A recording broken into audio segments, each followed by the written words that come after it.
We have an update for you on a story involving a teacher in Texas who was charged with recruiting and trafficking 3 underage victims at a high school in the Houston area. What made this story go viral and was especially disturbing was not just the crime itself, but it was seeing this woman smiling during her trial. Yes, actually smiling, and then only to be granted bond. This is a child sex trafficker. Her name is Kadria Grisby, smiling about the horrific acts that she committed, only then to be granted bond for a measly $450,000. Let that sink in, everybody. This is where our justice system is at. And now the school that is being held responsible is revealed to be a huge disappointment and suspiciously might be complicit in these crimes. So we're going to talk about this news story revealed last week. New lawsuit filed against the Klein Independent School District and former teacher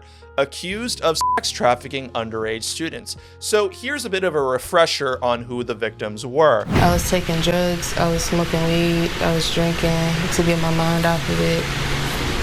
You know, I just didn't feel like myself anymore. I kept telling them people, I said, go arrest the mama. Because my baby told me that she was the one getting them hotel rooms. According to Harris County Sheriff Ed Gonzalez, the victims were 15, 16, and 17-year-old students and had been reported as runaways. Investigators said Grigsby recruited troubled juveniles from local high schools by offering them a place to stay at a motel. The devastating portion is the anonymous victim, Jane Doe, was forced to sleep with 5 to 10 men a night and make $1,000 a day for Miss Grigsby and her son. Now, there were actually over 100 men involved in this prostitution ring that have yet to be charged. But here's where things get very dicey with the school, which is supposed to be protecting these students. Jane Doe's lawyer accused the district of ignoring warning signs about Grigsby's behavior long before her arrest.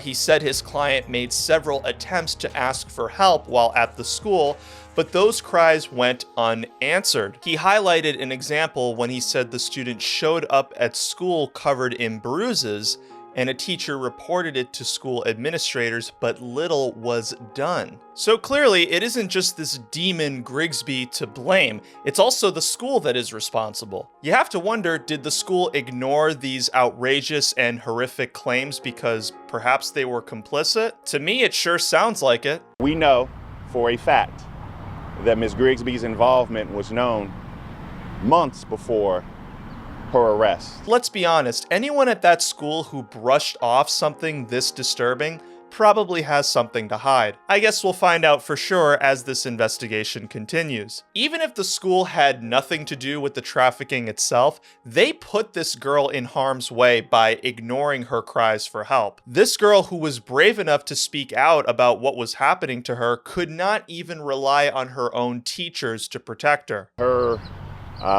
reward for going through that trauma was that she was withdrawn from school. Yet another example of these crumbling institutions failing our children time and time again. Why should parents continue to put their trust in these places for our kids? This story really hit home for me because as a sexual abuse survivor, I know what it's like to be ignored, what it's like to not be believed. If you thought that not being believed by your own teachers was bad, imagine not being believed by your own father.